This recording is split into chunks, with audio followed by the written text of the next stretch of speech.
Hello बच्चों, let's read this question. The question says discuss energy distribution curve of a black body, how does it lead to Stefan's law. तो इस question के अंदर हमें दिया गया है कि हमें एनर्जी डिस्ट्रीब्यूशन जो कर्व है उसको डिस्कस करना है ब्लैक बॉडी के लिए और इससे स्टीफन लॉ को जनरेट करना है। तो बात करते हैं की कंसेप्ट की। तो की कंसेप्ट इस क्वेश्चन के लिए क्या होगा हमारे पास। फर्स्ट की कंसेप्ट के अंदर हम लोग डिस्कस करेंगे वीन्स डिस्प्लेसमेंट लॉ, एंड इस डिस्प्लेसमेंट लॉ की हेल्प से हम लोग फाइंड आउट करेंगे curve for energy distribution of a black body. तो यहाँ पे फर्स्ट की कंसेप्ट के अंदर हम लोग क्या डिस्कस करेंगे, वीन्स डिस्प्लेसमेंट लॉ।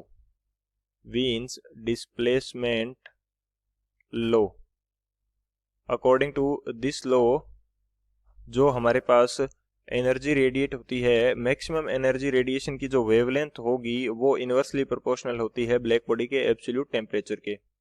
तो यहाँ पे यदि मैं स्टेटमेंट की बात करूं तो ये मेरे पास क्या होगा, the wavelength of maximum energy radiation, the wavelength of maximum energy radiation, maximum energy radiation is inversely proportional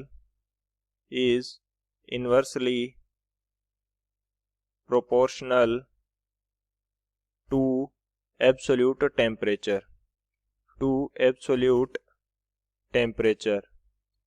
temperature की क्या होती है, इनवर्सली प्रोपोर्शनल होती है।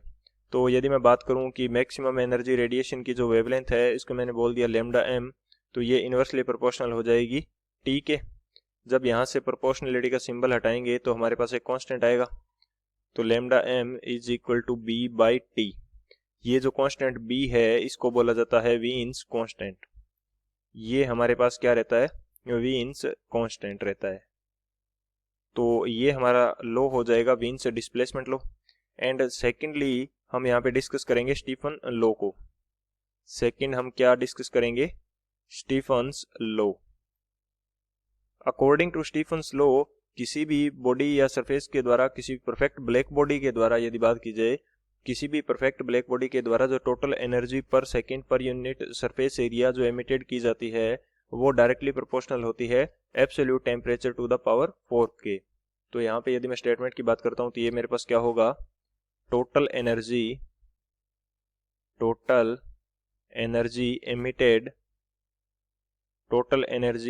Emitted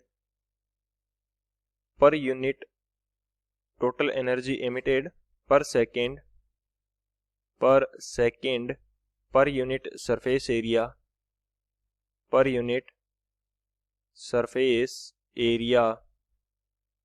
by a perfect black body is directly proportional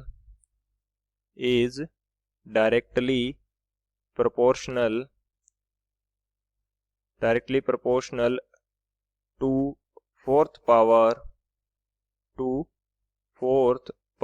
of its absolute temperature, to its absolute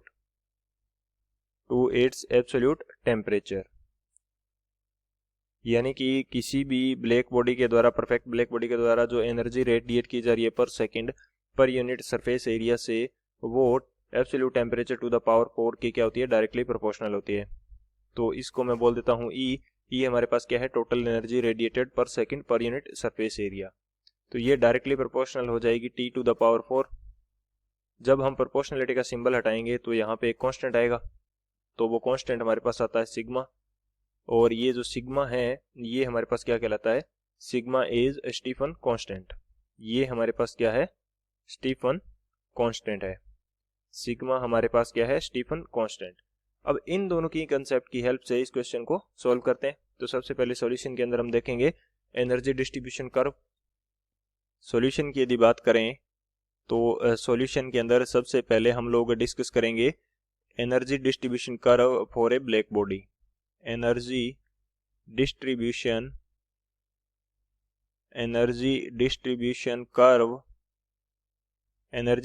curve for a black body. तो एक black body के लिए जो एनर्जी डिस्ट्रीब्यूशन कर्व है वो देख लेते हैं। एनर्जी डिस्ट्रीब्यूशन कर्व जो होगा बेसिकली ये हमारा कर्व होगा किसके बीच में, एनर्जी और वेवलेंथ लैम्डा के बीच में। तो यहाँ पे वाई एक्सिस के ऊपर तो मैं ले लेता हूँ, इसको थोड़ा सही से बनाते हैं पहले। वाई एक्सिस के ऊपर तो मैं ले लूंगा यहाँ पे क्या, एनर्जी, एंड एक्स एक्सिस के ऊपर हमारे पास क्या आ जाएगी, वेवलेंथ आ जाएगी। यहाँ हमारे पास क्या है, एनर्जी है, और यहाँ हमारे पास क्या है, वेवलेंथ। एक्स एक्सिस पे क्या है, वेवलेंथ है। तो इसका जो कर्व आएगा हमारे पास, कर्व ये हमारे पास आएगा कुछ इस प्रकार से, और डिफरेंट टेम्परेचर्स के लिए डिफरेंट कर्व हमारे पास आएंगे। इसको थोड़ा सही से बनाते हैं। डिफरेंट टेम्परेचर के लिए हमारे पास क्या आएंगे, डिफरेंट कर्व्स आएंगे। ये कुछ इस तरह आ जाएगा, और डिफरेंट टेम्परेचर्स के लिए डिफरेंट कर्व्स हमारे पास आएंगे। ये मैं मान लेता हूँ कि जो फर्स्ट कर्व है ये मेरा T1 टेम्परेचर के लिए है, सेकंड T2 के लिए, और जो थर्ड कर्व है ये मेरा T3 टेम्परेचर के लिए है। तो अभी हमने वीन्स लॉ के अकॉर्डिंग देखा कि जो लैम्डा मैक्सिमम होती है वो इन्वर्सली प्रोपोर्शनल होती है टेम्परेचर के। तो यदि मैं लैम्डा मैक्सिमम डिफाइन करना चाहूँ तो यहाँ क्या होगा, जो वेवलेंथ है ये लैम्डा मैक्सिमम फर्स्ट हो जाएगी, और ये जो वेवलेंथ है ये हमारे पास क्या हो जाएगी, लैम्डा मैक्सिमम सेकंड, और यहाँ जो वेवलेंथ है ये हमारे पास हो जाएगी लैम्डा मैक्सिमम थर्ड।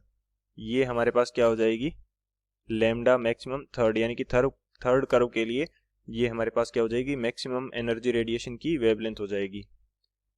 तो इस डिस्ट्रीब्यूशन से हम क्लियरली देख सकते हैं कि जो लैम्डा 1 है, लैम्डा मैक्सिमम 1 की जो वैल्यू है ये क्या है, सबसे ज़्यादा है। इससे कम है हमारे पास लैम्डा मैक्सिमम 2, एंड सबसे कम जो है वो है हमारे पास लैम्डा मैक्सिमम थर्ड की value. And according to Wien's law जो हमारे पास टेम्परेचर है वो इन्वर्सली प्रोपोर्शनल होता है। तो यहाँ से जो T1 आएगा वो क्या आ जाएगा, सबसे कम आ जाएगा, T2 से ज़्यादा, और जो T3 है वो क्या आएगा, सबसे ज़्यादा हमारे पास आ जाएगा। तो ये रहने वाला है energy distribution curve for a black body. अब इस कर्व की हेल्प से हम लोग फाइंड आउट करते हैं क्या, स्टीफन लॉ को। तो अब ये जो हमारे पास एनर्जी डिस्ट्रीब्यूशन कर्व है इससे हमें क्या फाइंड आउट करना है, Stephen's law.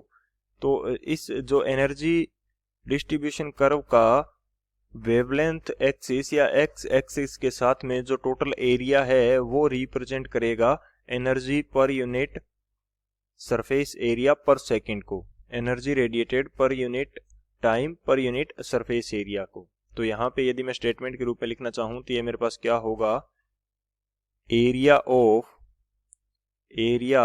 Of energy distribution curve, area of energy distribution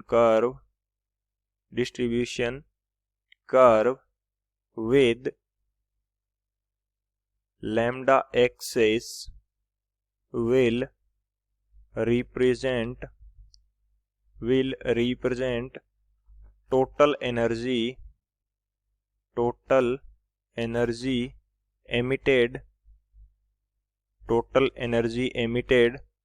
per second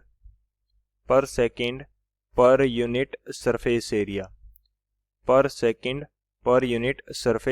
area, तो इस कर्व का जो एरिया होगा लैम्डा एक्सिस के साथ में वो किसको रिप्रेजेंट करेगा, ई को रिप्रेजेंट करेगा।